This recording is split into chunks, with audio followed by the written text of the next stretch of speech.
All right, what's up, my brothers from another mother? Got a reach request here we're going to do from a younger man in the Dominican, and born in the U.S., mainland, moved back there with family, has some questions about life and where he's going, and wants to run some ideas up the flagpole, if you will. So let's go through the request. I'll deal with some of the statements and questions along the way, and as usual, if you guys have any comments or feedback, post them below. There might be some use for it in this viewer for the community, add some ideas to the conversation. So anyway, Anthony from Santo Domingo would like some general life advice. Born in Brooklyn, but parents have decided to retire in the Dominican since the age of 8. I have established my whole life here. I've only visited the U.S. a few times to visit my sister. My parents are newborn Christian pastors, and I grew up in a church until my late 20s. I was very admired and appreciated in the community due to my acting talents, computer skills, public speaking, and creative ideas. I have been studying here, but am only missing a final monographic course to complete my system engineer career on a Dominican university recognized in the U.S. I should have done it already, but I'm unsatisfied with the field. Okay, so he doesn't really dig what he's doing. I would love to do web design, but that would be competing with third world cheaper developers. That is correct. That's not a job that's going to give you a good lifestyle. I've also been drawing and public speaking, but that doesn't guarantee high-paying, successful career compared to being an online software engineer. Okay, good. All right, so he's got some awareness. I've always felt more like I was conditioned to be the perfect Christian boy. Here we go. But I have now so many questions about life, curiosity, not satisfied by dogma or religion. So when I decided to abandon the church and focus on improving my own way in a few years, I left behind a life that adapted to, and oh boy, I'm still working on getting myself fixed. Yeah, you get some, there's a lot of guys when they get older, they'll kind of unplug from their religious upbringing when they start to recognize that they've been misled for the most part. So that's fairly normal. I've had this conversation a few times. That's cool. You're just kind of navigating through that. Anyway, I'm living with my parents. You got no life, no kids, no debt, very introverted, not that social enough, 32 and a half years old, currently 5'8", miserably 145. Yeah, you're small. And when I say small, I mean by like stature. You could at 5'8" probably carry 180, 185 pounds very nicely. Nice V-taper, broad shoulders, thin waist. So there's probably some picking up of weights, put down and stuff like that. Anyway, last I checked, my testosterone levels are at 630. Not, bottom of the barrel, but not high either.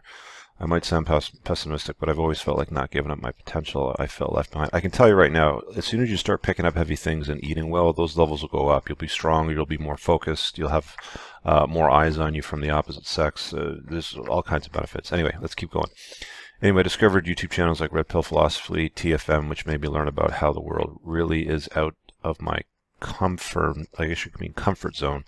I wasn't familiar with this channel until I looked it up, and one thing that stood out about it that I questioned was it's got a very high subscriber count but very low view count per video, which means that usually tells me that they bought subscribers and they're not legitimately getting those kinds of views. So I haven't seen any of the content from this channel, but it didn't look like there was much going on. It's a lot of kind of like all over the place photography things tied in there. And TFM, while he understands the way the world works, it's difficult to assess his level of success in the world, if you will.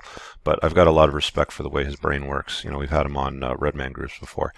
Later on, discovered your channel, learned about top influencers I have today, like Rollo Tomasi and Aaron Cleary. Okay, I want to seriously start doing something different with my life. In October, I'm planning on exceeding in a new job. Call center agent. Exceeding in my new job. Call center agent is not a job that you want, my friend. That is not a career. That is a placeholder. That is not anything that's going to have any meaning or impact in your life. It doesn't matter if you're top of the call center agent charts and get little bonuses and stars, and you get to cash in from the bonus order list of whatever trinket or treat you get, a new smartwatch or Fitbit or something like that. I'd encourage you to reevaluate that. That type of job, again, job, J-O-B, stands for just over broke. You're never going to find any real success and happiness doing that. You're talking about joining a gym and getting in shape, which is a good move. Socialize more and learn how to go independent and build my own business. Black Dragon's new online business course sounds awesome. Why don't you buy it then? My recommendation is, rather than kind of like lollygag over it, but go and grab it and see if you can execute on it. A lot of guys like to talk, but they don't act, they don't execute, and that's a big blind spot that dudes usually have. So if you have that interest in building your own business, then get started. And if you need a course or a guide, I'm not familiar with Black Dragons, but by all means, check it out. Later on, focus on traveling the world, put my talents to use, impressing people, chasing women. These two things I'm questioning. Why are you writing? I've done a video before about chasing excellence, not women. On the top right of the screen, I'll link that video. It's definitely worth the watch. Impressing people, again, I question that. There's a lot of people in the world right now that are doing jobs or basically they're doing things to make money that they don't really like, to impress people that don't even like them. So I'd encourage you to reconsider those two things right there. That's backwards, and so is that. Anyway, probably my major enemy is my own fears and insecurities. Probably what you can read through the lines is something I'm not aware of, what you probably recommend that I would do. Well, I've kind of covered as I went through it. We've talked about church, religion, which you're awake to, where you are in the world. You're living with your parents, which is not that great for a 32-year-old dude. You should be in your own space by now. Your T levels are not high. They're kind of medium, medium low, mediocre, so to speak. You can work on your physical appearance. Again, at 5'8", you can easily carry 180 pounds of solid muscle and look really good. So those are some areas to improve on in there. I didn't find a lot of use in this channel, so I'd pass on it. Of course, you know that I endorse Rollo's work, and Aaron's also a friend, so you got good information coming to you from there. New job, call center agent is not going to serve you properly. If this is what you have on your mind to build your own business, then get started now.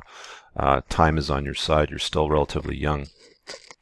And you could literally stay in the Dominican and do this. I mean, weather's great there year round, aside from, the threats of hurricanes. But I mean, you live in a great place in the world. You can create location independent income, meaning what you do is you create a business that allows you to make money regardless of where you live in the world.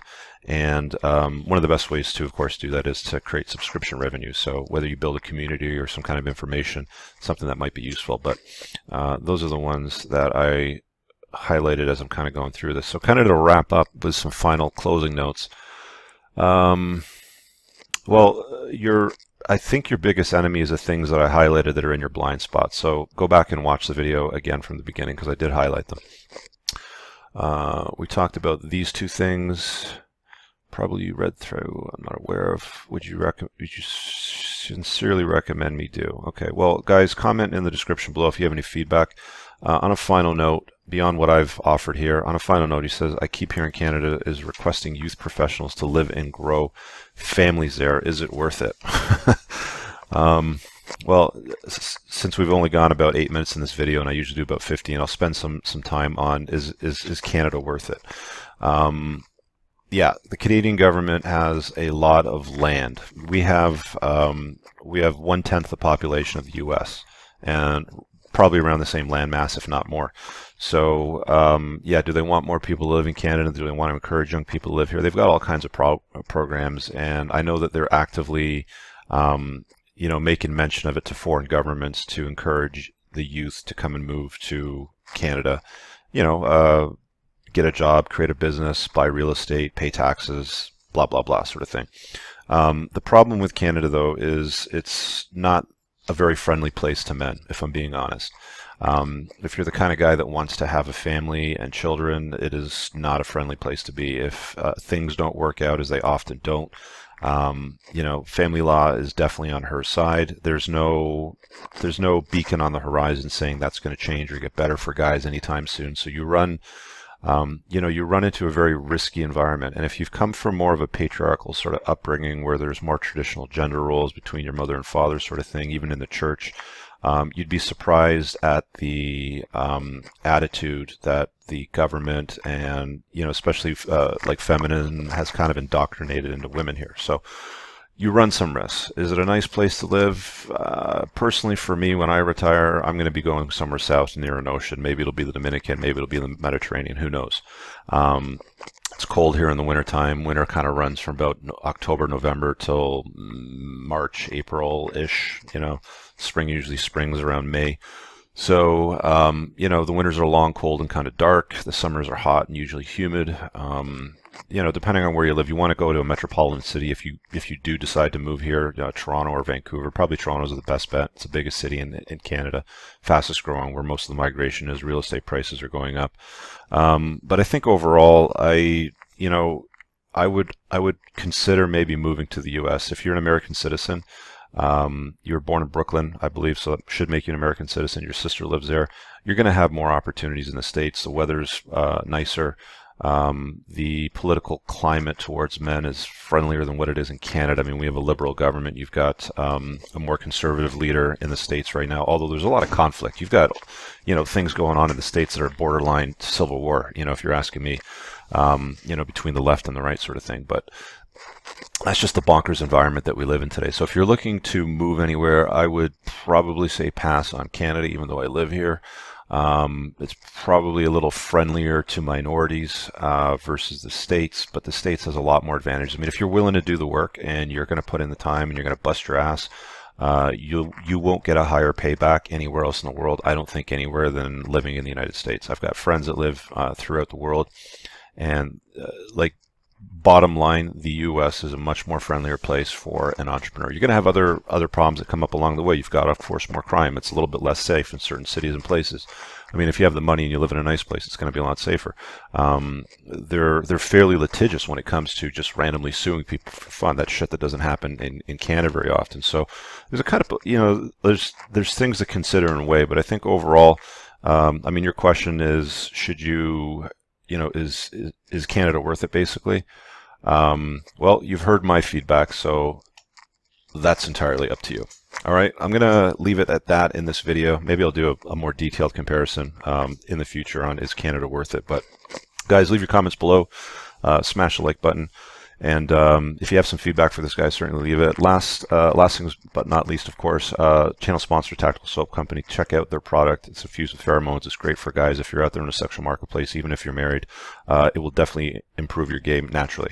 There's a coupon code there and pinned in the description if you use Cooper on the checkout. And of course, my community is open now for guys. If you want access to a private men's community, a lot of dudes are asking me, well, how do I find more red pill guys, or how do I find my tribe? Well, this is it.